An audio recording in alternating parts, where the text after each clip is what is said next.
Cette histoire commence, malheureusement, par la fin. Là, ça se passe au refuge des papillons monarques au Mexique. Il y a 56 000 hectares au Mexique qui sont une zone de refuge pour ces papillons migrateurs. Il y en a plein. Orgullosa del trabajo que él hacía. Et malheureusement, les gens sont en deuil parce que une des grandes figures de ce sanctuaire pour papillons est mort quelques jours avant. Por todo el cielo, nomás chequen arriba, chequen acá en los árboles de Villamel. Et on le voit sur internet, plein de vidéos comme ça. Il est couvert de papillons. Il explique aux gens leur importance. Et voilà son enterrement. C'est avec ça que je voulais commencer.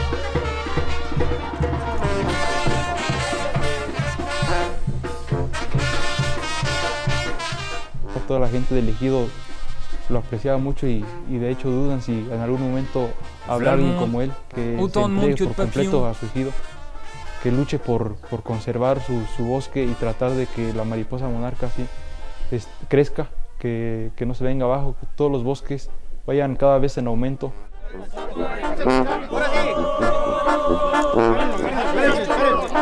Et il y a des grandes suspicions qu'il ait été assassiné parce qu'il a été retrouvé noyé dans un lac pas loin de là. Et donc c'était très suspect. Et toute la population s'est doutée qu'il y avait quelque chose qui allait pas.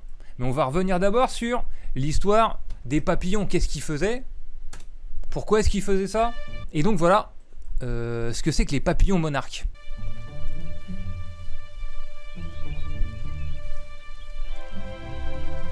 Ces papillons ont parcouru jusqu'à 5000 km pour hiverner dans ces forêts. Leur périple, qui a débuté tout au nord, au Canada, a duré 2 mois. Les monarques replient leurs ailes l'une contre l'autre, de manière à retenir leur chaleur. Dès que les températures sont suffisamment élevées, ils quittent leur essaim protecteur pour se dégourdir les ailes et se désaltérer. Wow. Soudain, toute la forêt se met à bruisser.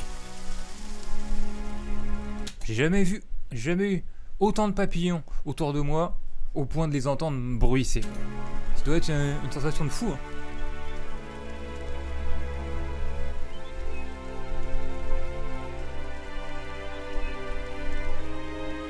Et dans toutes les images du sanctuaire, c'est que comme ça.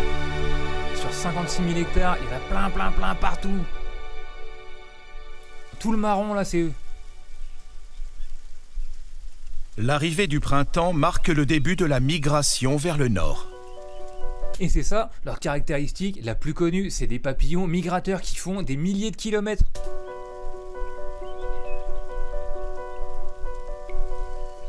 Prêtes à être fécondées, les femelles sécrètent des phéromones. L'accouplement se fait sur le sol. Le mâle retient la femelle parfois pendant des heures dans le retour des beaux jours. Je censure les images de papillons qui se reproduisent. Bref, voilà pour ce que c'est que ces fameux papillons qui étaient dans ce sanctuaire mexicain. C'est un papillon qui migre et qui migre très loin. Ils vont jusqu'en Californie. Donc ils font 4000, 5000 km par an. Et la spécificité de leur migration, c'est que des fois, ils le font sur plusieurs générations. C'est-à-dire, il y a les parents qui partent et sur le chemin, sur le périple, ils deviennent trop vieux et ils meurent. Et c'est leurs enfants qui finissent le voyage. Et donc voilà, le monarque est une espèce principalement américaine. Il n'y en a pas par chez nous, c'est dommage, mais si on en a de très beaux chez nous aussi. Ce grand papillon est célèbre pour ses migrations de grande ampleur en Amérique, où il se déplace par groupes de millions d'individus sur des distances pouvant atteindre 4000 km. Ça doit être dingue de les voir se balader en gros essaims comme ça. Des photos de lui, magnifiques, très beaux. Ça, c'est quand ils sont sous forme de chenilles. Peut-être cliquer sur la chrysalide. Waouh, j'ai jamais vu une chrysalide en vrai. Chaud pour vous. C'est fascinant ce truc. Et ils deviennent des chenilles comme ça avant de devenir papillons. Et c'est là où ils sont les plus fragiles. Et comme on va le voir, c'est une espèce de papillon qui est en voie d'extinction. Donc la prédation, ils sécrètent un poison dans leur corps, dont eux-mêmes sont immunisés, mais ça les protège de beaucoup de prédateurs. Pas tous évidemment. Étant donné la diminution importante des populations de monarques observées au Mexique et en Californie depuis les années 90, la situation de l'espèce préoccupe plusieurs groupes environnementaux et gouvernements. En juillet 2022, le monarque migrateur est ajouté à la liste rouge de l'UICN. La perte d'habitat de reproduction due à la diminution de l'abondance des asclépiades. Qu'est-ce que c'est? C'est les fleurs dont il raffole, associé à l'usage d'herbicides, est considéré comme l'une des principales causes du déclin du monarque. Et donc, là, il parle de la fameuse réserve. Elle vise à protéger les principaux sites d'hivernage du papillon. Cette réserve a été inscrite au patrimoine mondial de l'UNESCO en 2008. Tenemos una disminución en la superficie Nous avons une chute de la population de 14% par rapport à la saison dernière, je lis pour les ans. En cause de l'utilisation de pesticides aux États-Unis, notamment du glyphosate, qui rend toxiques les fleurs dont se nourrissent les chenilles. Et donc on comprend l'enjeu qu'il y a autour des papillons monarques, qui vivent principalement au Mexique et en Amérique du Nord. Ils sont en danger d'extinction à cause des pesticides. Donc, des initiatives se créent pour les protéger. Voici la carte du Mexique.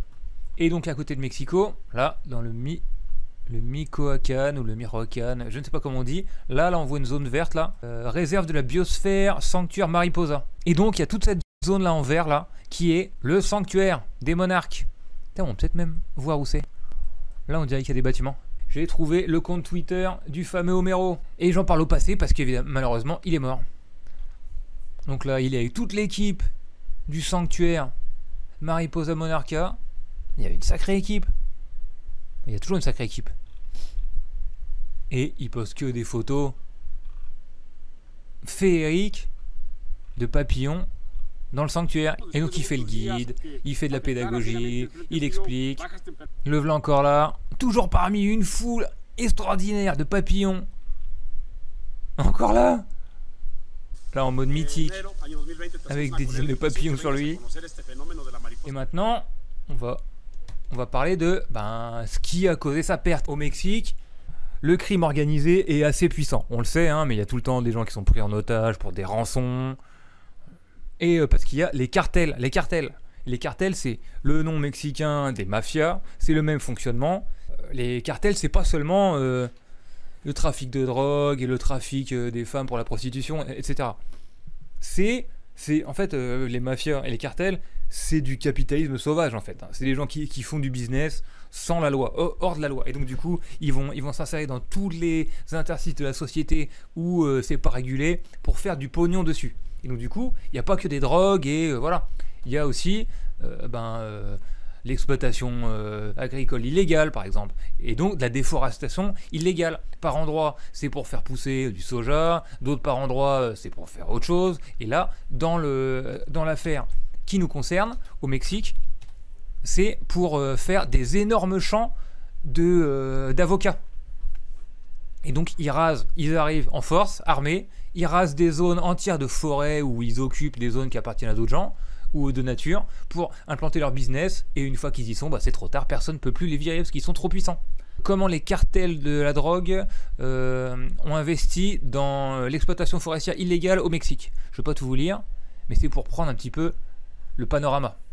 Le Chihuahua est le plus grand état du Mexique, et plus d'un cinquième de ses 25 000 hectares est boisé, principalement avec des pins du type qui sont récoltés en grande quantité dans le pays. Selon une enquête menée en février 2018, les principales causes de la déforestation sont la corruption, le crime organisé, la surexploitation des forêts et des permis d'exploitation légaux, et un manque de supervision légale par les autorités compétentes. Les criminels sont entrés dans le commerce du bois. Chihuahua était longtemps un territoire privilégié pour le trafic de drogue mexicain. Le coin sud-ouest de l'État fait partie de ce qu'on appelle le Triangle d'Or, la plus grande zone de culture de drogue du pays. Le climat et les conditions se prêtent à une culture généralisée de l'héroïne, du pavot et de la marijuana. Chihuahua était également très apprécié des groupes de trafiquants de drogue en raison de sa grande taille et de son terrain inhospitalier, et de sa frontière commune avec les États-Unis pour écouler la cam.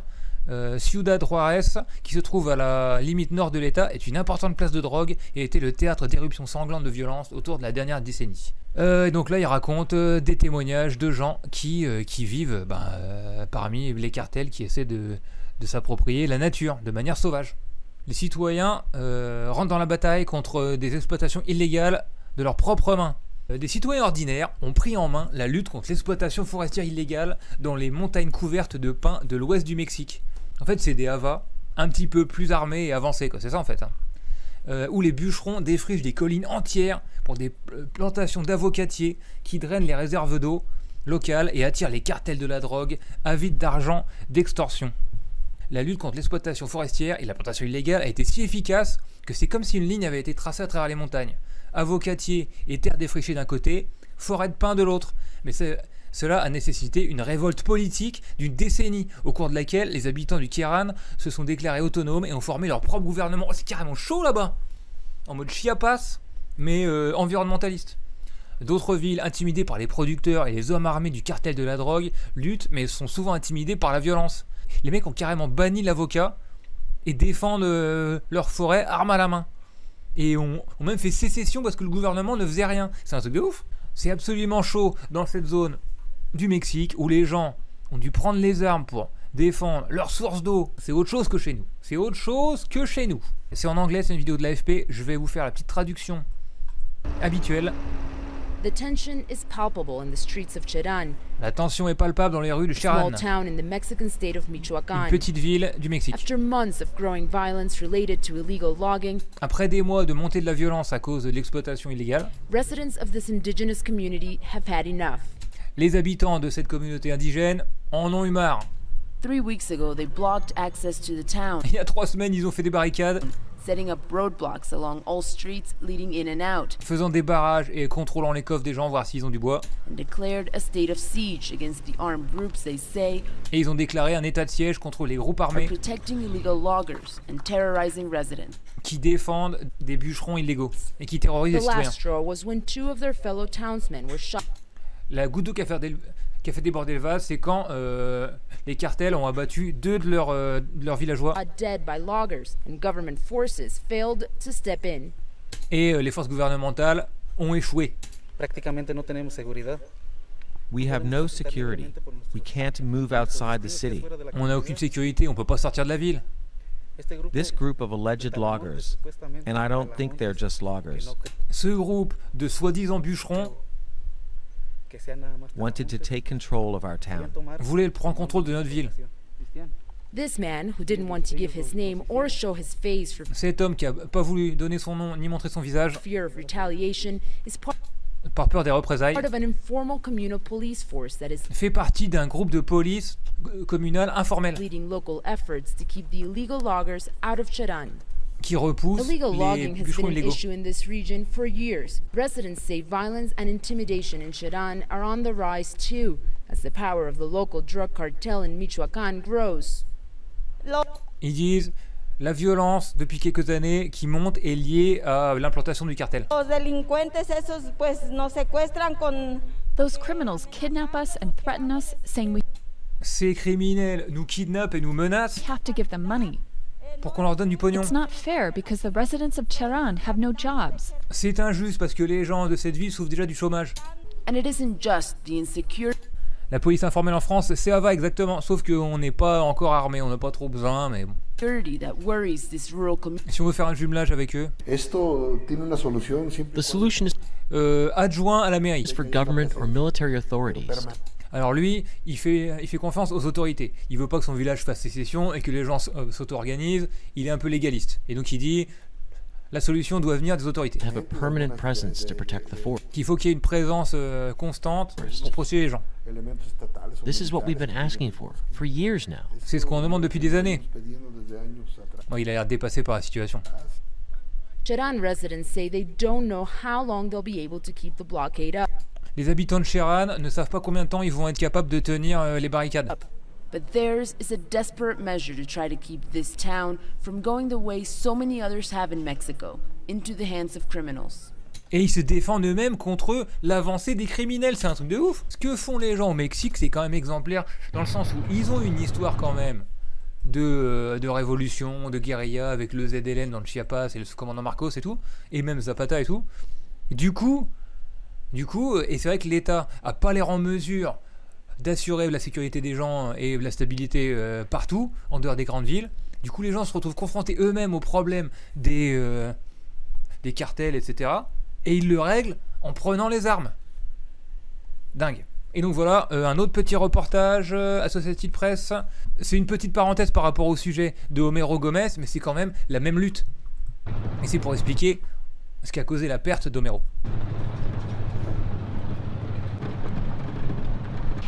La résistance a commencé en 2011, quand un groupe de femmes locales se sont tenues debout, façon de parler, contre le crime organisé. Toujours évidemment des gonzesses à la tête de la lutte. C'est là où on sait que ça va partir dans la bonne direction. Inspirés par leur force et leur courage, je le rajoute moi, mais voilà, les habitants de la ville se sont armés et ont bloqué les routes. Avec des pneus de monster truck ou de tracteur. Depuis 10 ans, le combat pour protéger leur forêt continue. Et pas que leur forêt, on dirait. La différence del bosque. David Ramos. Et il y a une différence claire entre la forêt d'un côté et la différence del cambio de uso de suelo para allá. Et ce qui est fait de l'autre côté. C'est ce dont il parlait dans l'article. On va peut-être le voir. Alors. À partir de ce grillage, le terrain appartient à une autre communauté qui a été envahie. Il y avait des arbres, il y avait une forêt, ça a été remplacé par des avocatiers. Ça me fait un peu penser à l'exploitation de palmes en Indonésie. Ça doit être pareil. L'or vert. C'est plutôt l'or qui est taché du sang de mère nature. C'est beau ce qu'il dit ce gars. Il se bat vraiment pour des valeurs, des trucs profonds. Ah ouais, ok, ah ouais. C'est évident le fou. La communauté demande qu'on respecte la nature. Juste comme nos ancêtres nous ont appris à le faire. Pour bien s'occuper de la nature au lieu de la détruire, pour la fortifier. C'est marrant ces mecs. Dans le discours du gars, on a l'impression qu'il fait un avec la nature. Il parle de notre mère la terre et tout. C'est peut-être le côté indigène qui rapporte, qui amène ce côté dignité proche de la nature, culturellement.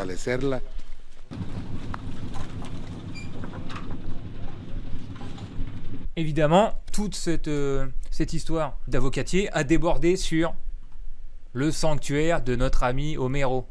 Et oui, malheureusement. Bah, ça devait arriver. VOA filme une exploitation illégale à l'intérieur du sanctuaire des monarques au Mexique. In early 2020, the suspicious death of Homero Gómez González, portrayed in global media as a savior for the monarchs, shook the reserve. En 2020, la mort suspecte d'Homero Gómez González, qui s'occupait de ce sanctuaire, a choqué les gens. Why did he die? Pourquoi est-il mort? Went to investigate. Nous sommes allés enquêter. So intense that even the local journalists we hired asked to remain anonymous. La situation là-bas est si tendue que même les journalistes locaux qu'on a engagés nous pour faire l'enquête veulent rester anonymes. Gómez González's body turned up in an irrigation well with a blood.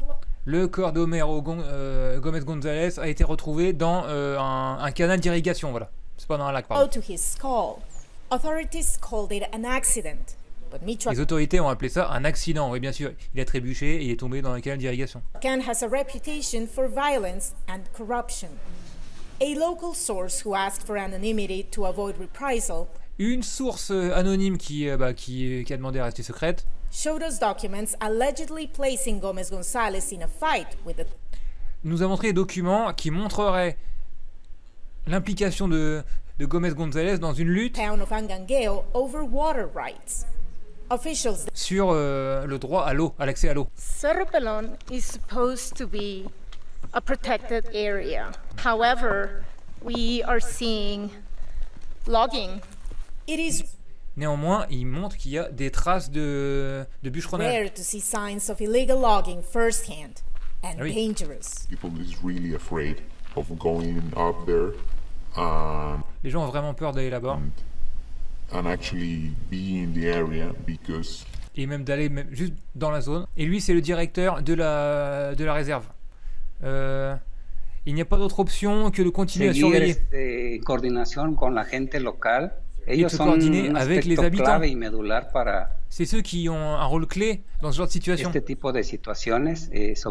Et qui sont capables de l'arrêter. Ça me rappelle quelque chose. Et donc l'enquête évidemment n'est pas menée par les autorités. Les gens doivent aussi se débrouiller pour savoir qui a flingué Homero Gómez. Évidemment tout le monde le sait, il n'y a qu'un seul suspect, d'accord? C'est pas le genre à se promener à côté d'un canal d'irrigation d'avocatier.